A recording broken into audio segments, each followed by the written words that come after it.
SR West বেঙ্গলের প্রসেসে আপনার যদি নাম বাদ হয়ে গিয়ে থাকে, আপনি যদি অ্যাপিলেট ট্রাইব্যুনালে অ্যাপিল ফাইল করে থাকেন, তাহলে আমরা আগেও যেটা বারংবার বলেছিলাম যে আরটিআই করে রাখুন, কারণ যেভাবে অ্যাপিলেট ট্রাইব্যুনালে কাজকর্ম চলছে, যে ধীর গতিতে চলছে, সেই কবে আপনার অ্যাপিলের নিষ্পত্তি হবে ততদিন পর্যন্ত অপেক্ষা না করে আপনি আপনার কজ অফ ডিলিশন জানার জন্য ইমিডিয়েটলি আরটিআই করুন। কারণ আস্তে আস্তে ব্যাপারটা যেদিকে যেতে চলেছে, যেভাবে বিভিন্ন রকম সরকারি নির্দেশিকা পরবর্তীতে আসছে বা আগামীতেও হয়তো আসতে চলেছে, এই অবস্থায় দাঁড়িয়ে অন্ততপক্ষে আপনার হাতে যেটা আছে সেটা হচ্ছে আপনি একটা আরটিআই এর মাধ্যমে কেন আপনাকে বাদ দেওয়া হয়েছে সেটা জানতে পারার চেষ্টা করা। আমরা অবশ্যই বলছি না যে জানতে চাইলেই আপনাকে ওরা জানাবে, কারণ এই পর্যন্ত যে সমস্ত আরটিআই রিপ্লাই ওরা দিয়েছে সেগুলো শকিং। সেখানটাতে কজ অফ ডিলিশন সম্পর্কিত লোকাল ইআরও বা এইআরওর কাছে কোনো নথি নেই, বা ডিস্ট্রিক্ট ইলেকশন অফিসারের কাছেও নেই, বা পরবর্তীতে যেগুলো আমরা রিপ্লাই পাইনি সেখানেও যখন ফার্স্ট অ্যাপিল করা হচ্ছে তখন চিফ ইলেকট্রাল অফিসারের কাছ থেকেও সেরকম রিপ্লাই পাওয়া যাচ্ছে না। অর্থাৎ কিনা যেটা গুরুত্বপূর্ণ ব্যাপার এখানে বোঝা সেটা হচ্ছে যে নথি, যে নথির ওপর ভিত্তি করে আপনি লজিক্যাল ডিসক্রিপেন্সির সময় আপনি ডকুমেন্টস জমা করেছিলেন, যে রেকর্ডটার উপর ভিত্তি করে, এবং যার উপরে অ্যাসেস করে জুডিশিয়াল অফিসাররা আপনার নাম বাদ করেছে, তাহলে তার তো একটা ফাইল থাকবে, সেখানে তো একটা নোট থাকবে যে কেন বাদ দেওয়া হলো, কোনো রিজনিং থাকবে, তার কারণ ব্যাখ্যা করা থাকবে। এরকম করে ব্লাইন্ডলি নাম পরীক্ষার খাতা দেখার মতো টিক আর কাটা তো হয়নি নিশ্চয়। সেই সমস্ত জিনিস যখন চাওয়া হচ্ছে সেগুলো কিন্তু তারা দিতে পারছে না। এবার আপনি অপেক্ষা করছেন যে কবে আমার ট্রাইব্যুনালে অ্যাপিলের নিষ্পত্তি হবে।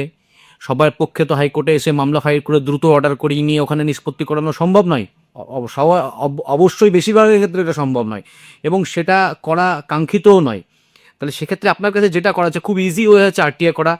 আমি এর আগেও বারবার বলেছি যে যাদের আরটিআই করার প্রয়োজন আছে আমাদের সাথে যোগাযোগ করুন। আমরা ফ্রি অফ কস্ট কীভাবে আরটিআই করতে হবে সমস্তটা জানিয়ে দেব। তবে একটা জিনিস বলি, কোনো রকম দ্বিধা না রেখে বলছি যে অবশ্যই অফলাইন আরটিআই করবেন, পোস্টাল ডিটেলস ট্র্যাক এগুলো রাখবেন। ফার্স্ট অ্যাপিল সেকেন্ড অ্যাপিল করতে যাতে আপনার সুবিধা হয়। অনলাইন আরটিআইয়ের একটা ওরা প্রোফার্মা দিয়ে দিল, আপনি ফাইল করে দিলেন, এসব করবেন না। অফলাইন আরটিআই করবেন, আরটিআই করুন।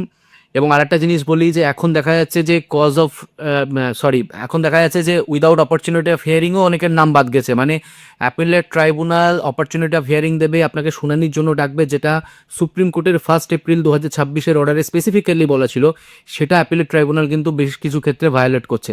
আমরা সেক্ষেত্রেও তাদের জন্য কিন্তু কীভাবে আরটিআই করতে হবে সেটা তাদেরকে আমরা সম্পূর্ণ গাইড করে দেবো। এবং আমরা আগেও বলেছি, আবারও বলছি, যারা চাইছেন আরটিআই করতে আমাদের সঙ্গে যোগাযোগ করুন। বিনা মূল্যে কিভাবে আরটিআই করতে হবে আমরা প্রোফার্মা দিয়ে দেবো, খুব মাইনর কিছু চেঞ্জেস সেখানটাতে হবে, এবং তার পাশাপাশি কিভাবে করতে হবে তার একটা অডিও ইনস্ট্রাকশন থাকবে, সেটা ফলো করুন।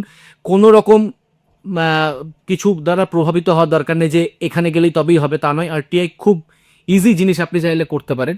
তার পরবর্তী ধাপগুলো কি, রিপ্লাই না দিলে কি করতে হবে, সেগুলোর জন্য আমাদের সঙ্গে আপনারা চাইলে হোয়াটসঅ্যাপে যোগাযোগ করতে পারেন। আমরা জানিয়ে দেবো কী কী স্টেপ নিতে হবে তার পরবর্তীতে। যেটা স্টেপ বাই স্টেপ আছে সেটা অডিওতেও বলা থাকবে, কিন্তু পরের ধাপে যদি কোনো বুঝতে সমস্যা হয় আমাদেরকে হোয়াটসঅ্যাপ করলে আমরা জানিয়ে দেবো। কারণ হচ্ছে আগামীতে কি আসতে চলেছে আপনার জন্য, আপনি ভালো না মন্দ সেটা আপনি জানেন না, কিন্তু আজকের দিনে দাঁড়িয়ে আপনার হাতে যেটা আছে সেটা হচ্ছে আপনার নিজের ডকুমেন্টসটাকে পোক্ত করা।